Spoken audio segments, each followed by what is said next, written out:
Hello and welcome to another episode of Steelfur Speaks with, of course, me, Steelfur, um, London-based Flesh and Blood / card game player.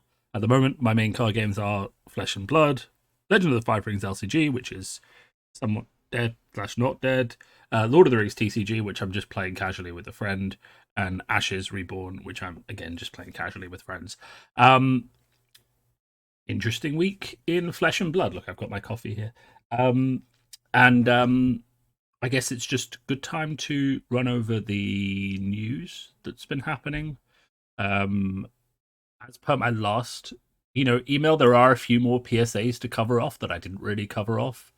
I guess PSA 1, the Blitz decks will be printed to oblivion, so please don't buy them above retail. PSA number 2, so the PSA public safety announcements, just in case you don't know what I'm talking about.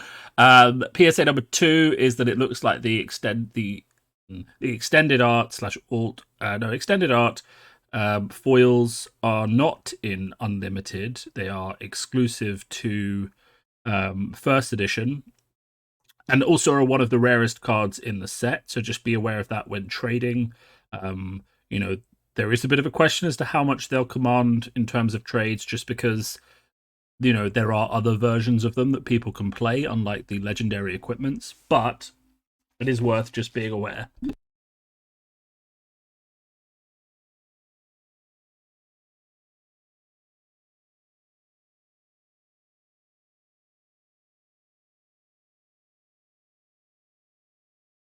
Sorry, hay fever season at the moment, so I'm sneezing too much to successfully cut out all moments of that.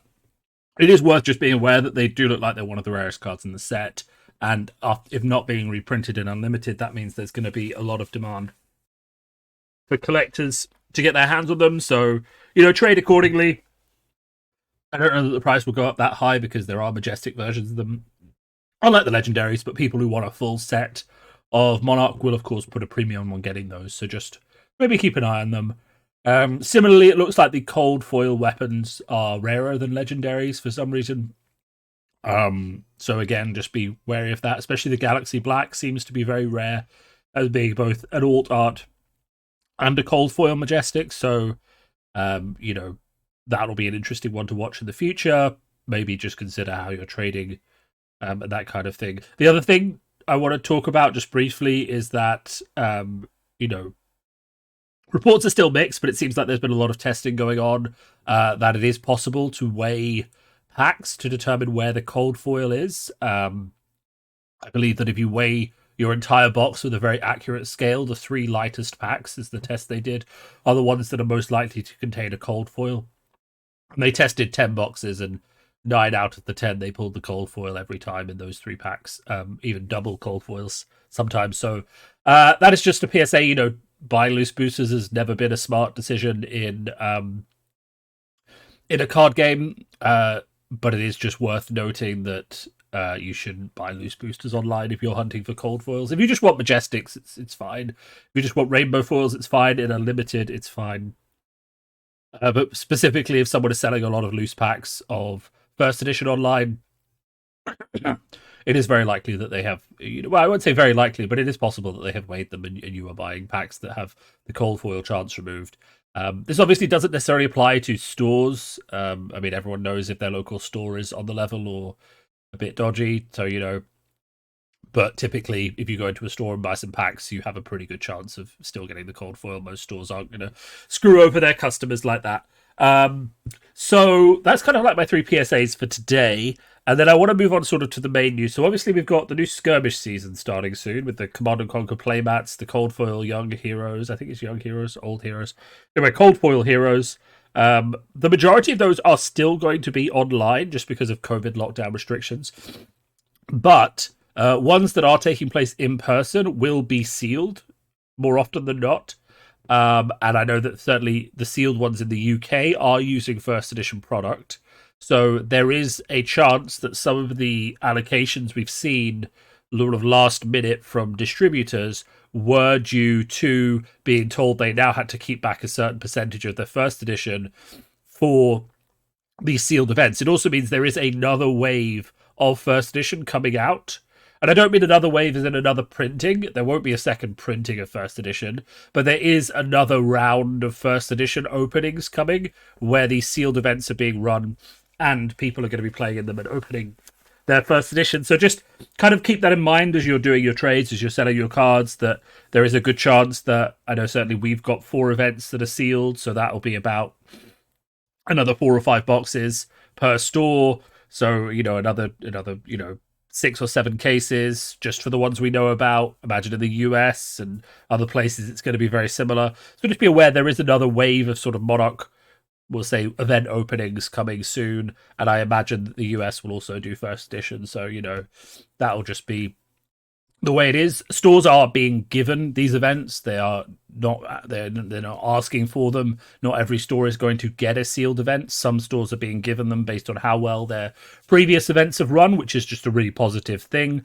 Though I know 1 or 2 stores who have run terrible online events have also been given the sealed events. So we'll see how that kind of works out in the wash.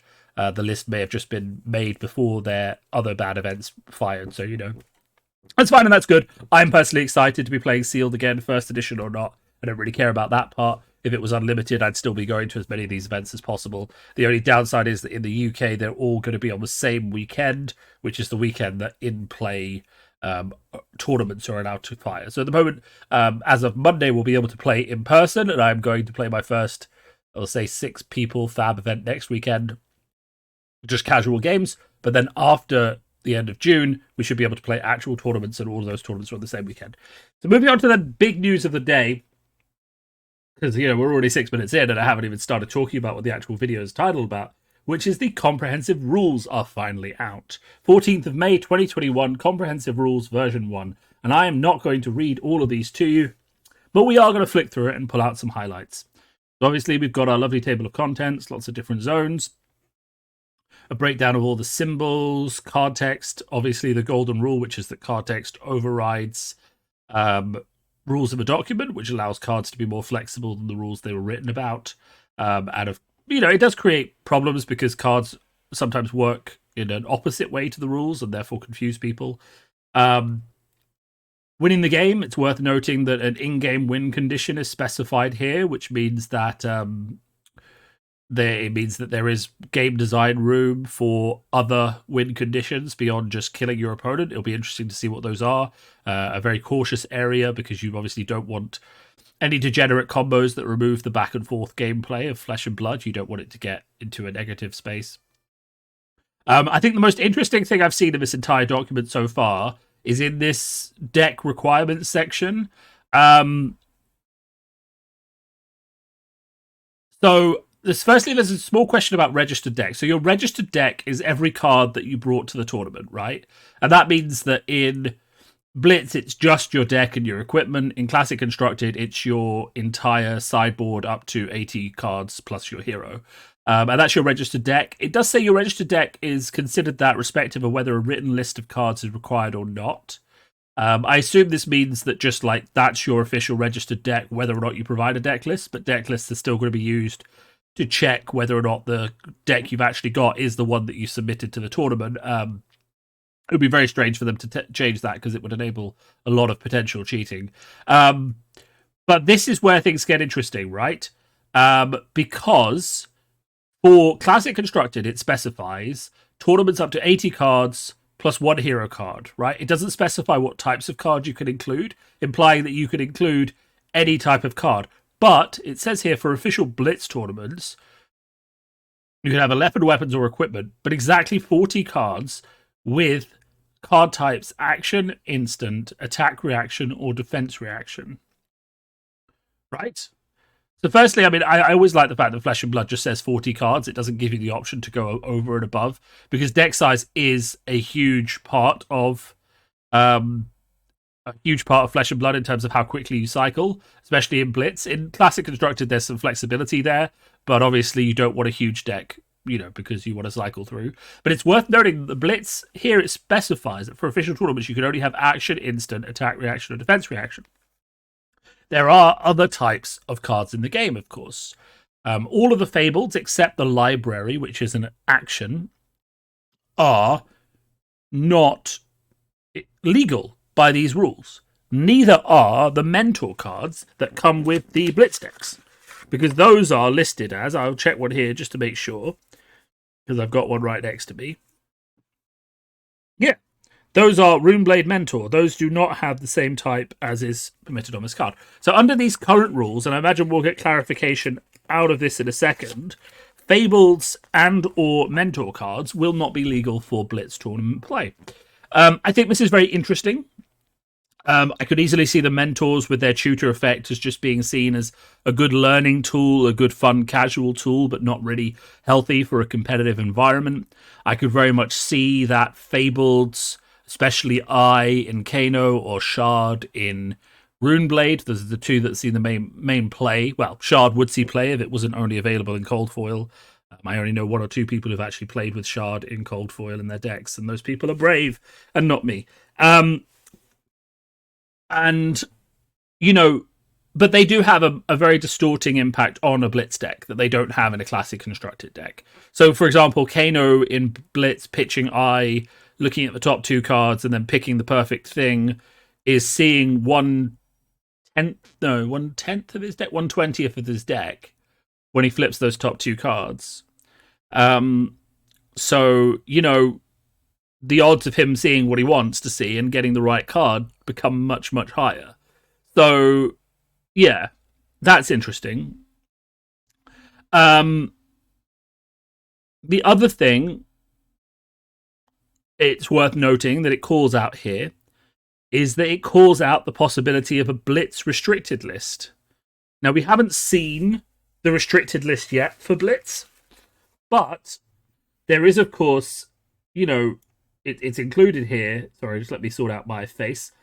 The possibility of a Blitz restricted list, which says if a card is on the Blitz restricted list, a registered deck may contain up to one copy of each unique version of that card. So instantly, we go from being able to have two copies of each unique version of that card to one copy. So if a card is on the Blitz restricted list, for example, if I wanted to play Seeds of Agony, blue, red, and yellow, two copies of each, I would then only be able to play one copy of each unique version. So I would go from having 6 of the card to having 3 of the cards, which is an interesting choice. Because it keeps the card playable, but reduces the consistency of the card, which I think is quite interesting. So we'll have to see what cards they think are good enough to go on that list. I already have a few candidates. I think Art of War, maybe. I think Flick Flack, definitely. Just Art of War's been doing mad things in Chain. Flick Flack for sure. I think some of the warrior cards definitely are a candidate. Maybe Glint the Clicksilver. But no, maybe I definitely feel there are some warrior cards that maybe give go again or things like that might be considered for the list. I think Forked Lightning or something like that might be considered for the list. Just because it's too much damage on one turn. Bloodrush Bellow might be considered for the list as well. I'm not a fan of going down to because if you watch some of my videos, you'll see I had many discussions about the effect of limiting cards to one copy per deck in terms of like the legendary cards, as that is not a balance. That is just variance, right? Because the distinction is that if I balance a card, that means that when the card shows up, it's not too powerful. Whereas variance means that I have a very, very strong card that has an overall impactful impact on the game when it shows up, right? So if the card still remains at its strength, then it is variance, not balance, which in Blitz is kind of important, because if I have one card in my deck of 40 that just blows everyone out of the water when it shows up, then it doesn't matter if I have... I mean, it does matter if I have 2 copies of that card or 1 copy of that card, but if the card can still show up and blow the game out of the water, the problem isn't solved, it's just doesn't happen as often, right? I think that makes sense. So this is an interesting approach. It'll be interesting to see what cards go on there. I could definitely see Flick Flack straight away going on there. If Blitz is going to continue and if Ira is going to continue being as strong as she is. But I think if Flick Flack does go on, then we're going to need to see something go on from Warrior as well to kind of balance out that matchup. And I could easily see if Warrior and Ira get nerfed, then someone else has to have a card added on that list as well. So we'll see how that goes. I just think it's interesting that they're already saying that there is going to be a restricted list. and what that's going to look like, we'll have to see in the future. The rest of it's just exactly what we expect. One legendary, specializations, classic constructed, 60 cards, minimum, blitz, 40 cards exactly. Your cards in your deck, this is all the dash stuff. Your cards in your deck count for your card size, but count towards your minimum deck size, but start the game in play. Fine. All the sealed stuff about being able to change your deck as much as you want, that's fine. And then there's just a breakdown of all the card types, weapons, heroes, specific sort of call outs as to all the different types of weapons we currently have available. I don't think there's any here that we haven't seen. These are just all the card types that are printed. They haven't listed any that we don't know already. And then just all the equipments. Nothing can have a negative value, which I think is quite a clean. It's quite a clean, just a thing. Like, you can't reduce an attack to minus. So if my, say, Blinding Beam resolves on a 2-strength attack and gives it -3, and it will go to 0, and then if you resolve an action underneath that gives it +2, then that will go to 2 again. It won't go to 0. It won't go to 1. So I think that's kind of clean. It stops a lot of the tracking that some other games have problems with. Then there's just a breakdown of other types of cards. This subtype thing might confuse people. It's just basically telling you what other parts of the game reference things. So, there are non-functional subtypes that basically just means they're not referenced in other parts of the game. That's gem. But there are functional subtypes that operate in specific ways. And they have this on them, so it's not like you're going to lose it. The only one that doesn't is Landmark. But the rest of them kind of tell you... Well, no, they don't tell you, but the rules tell you how they operate. So arrows can only be played from arsenals, and if you control a bow, attacks have a specific thing that makes a combat chain. Auras stay in play. Items stay in play. Landmarks, now we know, destroy all other landmarks played. Right? So if I have a landmark, you have a landmark, they destroy it. I think this is going to be the thing that we play around in Kingdom. I think there's going to be a lot more landmarks in Kingdom. There's going to be things that interact with landmarks. There's going to be ways to put your landmark into play or to get back into them. I do wonder if Seek Horizon has something to do with that. I don't know how the two could combine, unless maybe there's a landmark in the next set that kind of plays off the top card of your deck being something That could be quite interesting if there's a ninja, an aria, a mist ninja. We'll call mist is the aria power that has a landmark that says, reveal the top card of your deck if it's an X. That could be interesting. We'll have to see what other landmarks they print, but it is interesting that there can only be one landmark in the arena. I'm not really a fan of that kind of design because it rewards you for drawing. It rewards you for drawing well, basically. I draw well, therefore I can disrupt my opponent's strategy. Especially if you have a landmark that's a build-around effect. Then your opponent just be able to disrupt it by getting lucky and drawing theirs. Seems a bit rough. And I think as well, like if landmark does become a thing in the next set, then the power level of library drops significantly. Because at the moment, library in your first turn has a very strong impact on the game. But, if it can just be destroyed and it's a Fabled and there's like 10 other landmarks in the next set, then, what are you going to do? Like, it's not a good card. So there we go. Resource costs. There's a bit of a discussion about Sonata Arcanix and Bloodsheathed Skeleta, right? Because Bloodsheathed Skeleta has reduces the cost of the next card you play by the number of root shards you have. And Sonata Arcanix basically is 2 X's. Now, you can pay for an X, and the rules agree with this here, right? If you're playing a card, we'll get down to it. Card type tokens, there's nothing really interesting going on here.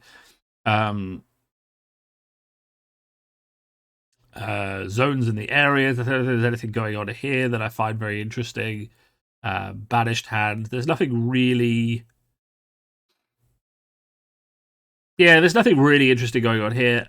Starting the game, just worth noting that if you're playing best of 3, the loser of the previous game chooses who gets to go first. I think that's perfectly normal. We'll have to see. So the tournament rules currently specify that in the top cut, the person with the highest placement gets to choose who goes first, but this is not reflective of that, but we'll have to see the tournament rules. Where's the bit I was looking for about playing a card? It's down here. Here we go.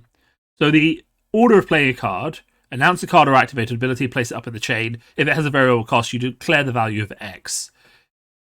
Then you keep going, you choose targets, etc. Then you determine how much it costs. So if there's an alternative cost, then you apply resource increases and reductions, and then you pay those costs.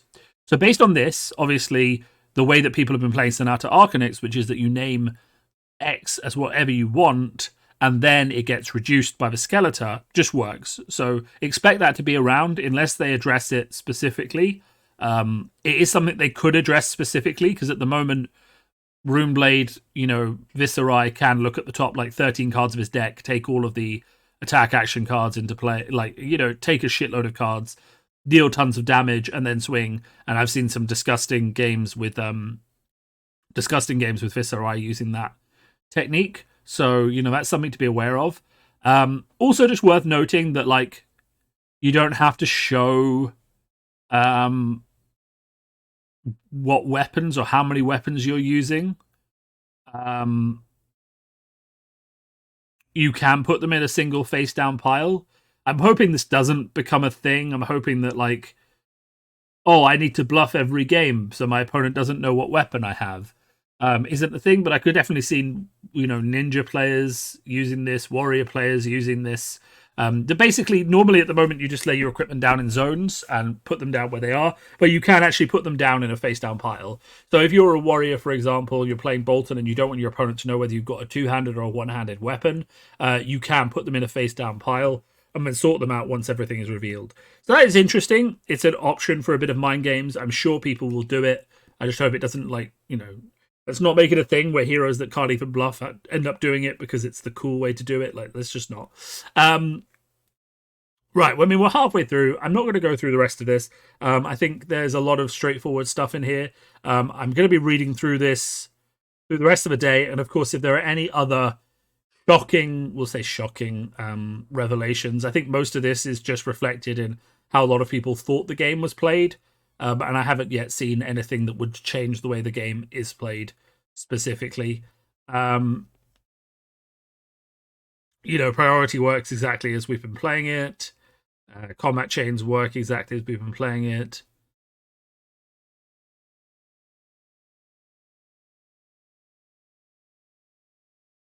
Yeah, and there are some other little bits like last known information. So things just remember what was there before. But I think we played that way anyway. Yeah, search effects that fail to find the card continue to resolve as normal.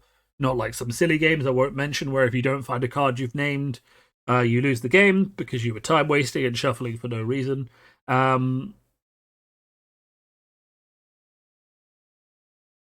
If you're searching for a card, you have to find a card unless nothing matches the criteria, which is good. Unless it says may. Yeah.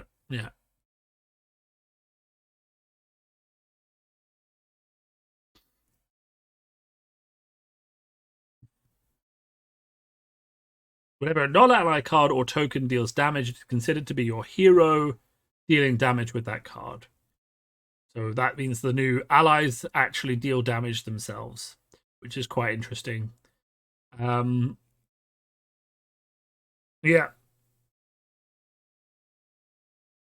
Each card is considered the source of damage. Yeah.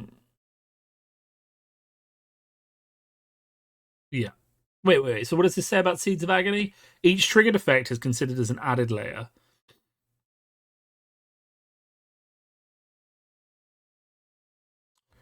So I don't know if this says that Seeds of Agony deals the damage or the attack deals the damage. I think that's probably something that needs clarifying. Oh no, it gives it to the attack action, so the attack action would deal the damage. Yeah, physical damage, arcane damage, or just regular damage. Damage prevented, considered never to have been dealt. I think that's what we expect. There's a big glossary. Battle Horn, Blade Break Boost. I don't think there's anything interesting in here. You know, we know what these keywords all do. Mentor.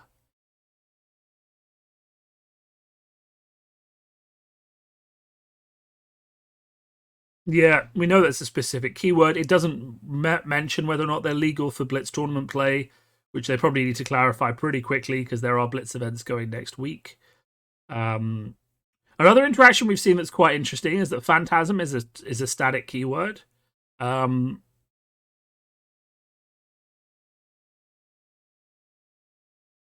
So yeah, this is interesting, right?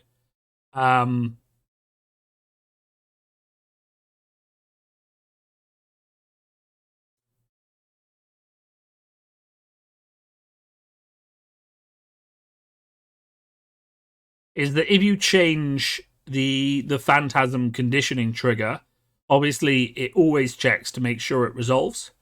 But this is the bit. So obviously that makes sense. So if I defend with something with 5 power and then I use Art of War to give +1, it has 6 power. Phantasm triggers. This is the interesting bit right here. This is what I was looking for.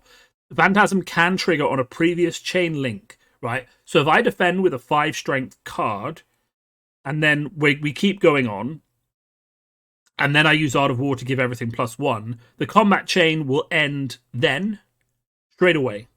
So you could actually, and this is kind of interesting, I could let the first Phantasm attack through, block with a 5 strength attack, and then I could let you play a load of cards to beef up your next attack, like Phantasmify or all that sort of stuff. And then when you play the next card, I could then trigger the Phantasm with an Art of War, or by giving attack action cards +1. So that's going to be a niche case, but it's going to be quite interesting when it comes up.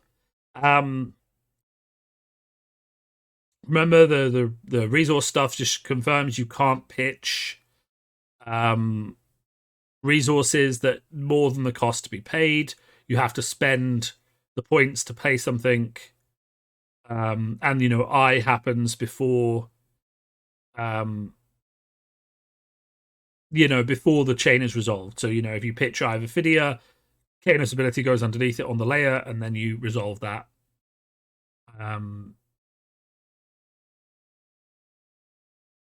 Oh, this is interesting. So reload means no card in any of your arsenal zones. Brackets if you had more than one arsenal zone. So this actually implies, I'm actually going to screenshot this and send it to my friend, because this implies that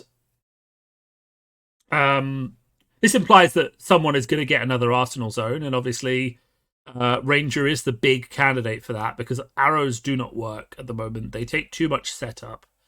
So I would imagine that in the next set, in whatever form, we're going to get another Ranger just based on that. And that Ranger is going to have a way to get more than one arsenal zone. I think that is... I wouldn't say it's confirmed by that, but I think that's exactly what that rules reference is designed to create. And they obviously don't want to update this before Kingdom. So I think that's good. Yeah, so like some sort of quiver effect is kind of necessary.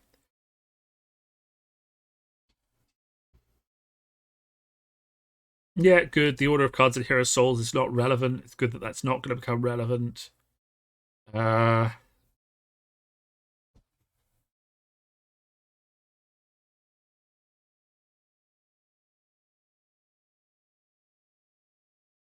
Sorry, someone just massive crash from outside my room. So someone is dropping stuff.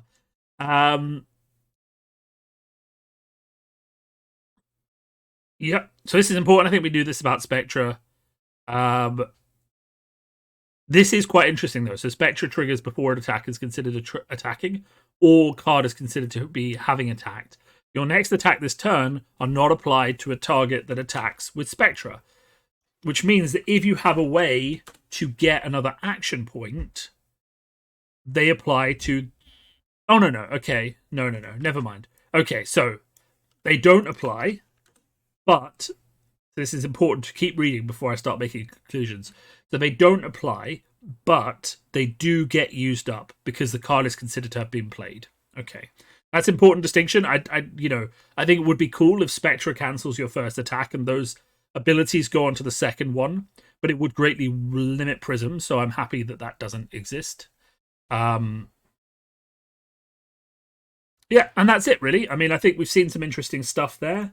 I'm not really, I don't really have any issues with anything I've seen there. I think, there's a lot of just sensible things, a lot of things that reflect how we already play the game. I don't think there's anything too crazy or too negative or anything like that. So I'm kind of happy with those as a rule. There are a few interesting things. There are a few card interactions. You know,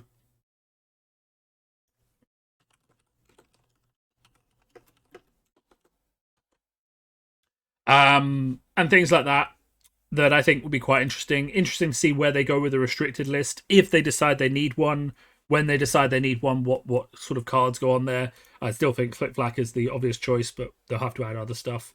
Um, and then yeah, just a lot of other small, interesting interactions, hints at future Ranger, which is quite good. Yeah, so let me post this. I think this is a very interesting discussion. I know we've been waiting for these comprehensive rules for a while, and I think we're going to get official tournament guidelines soon as well, which will again be quite interesting if they change how people prepare and play for tournaments. I think the most interesting thing for this is the idea that both Fabled and Mentors may not be playable in Blitz, official constructed, which is exactly what this document says. So that could be quite a big change for events that are going on at the moment. So yeah, let's have a look at and let's see. So thanks for listening. Of course, as always, if you like this video, podcast, whatever, wherever you're listening to it, just give me a like. Let me know what your thoughts were, and let me know if you have any questions, comments, or things you'd like me to discuss in the future. Other than that, look forward to seeing you at a future event. This is Steel Fur Speaks. I'm, of course, wearing a bear. I don't know if you can see it on my t-shirt as well. It's a thing. It's a motif. So thanks for listening, and I'll talk to you soon.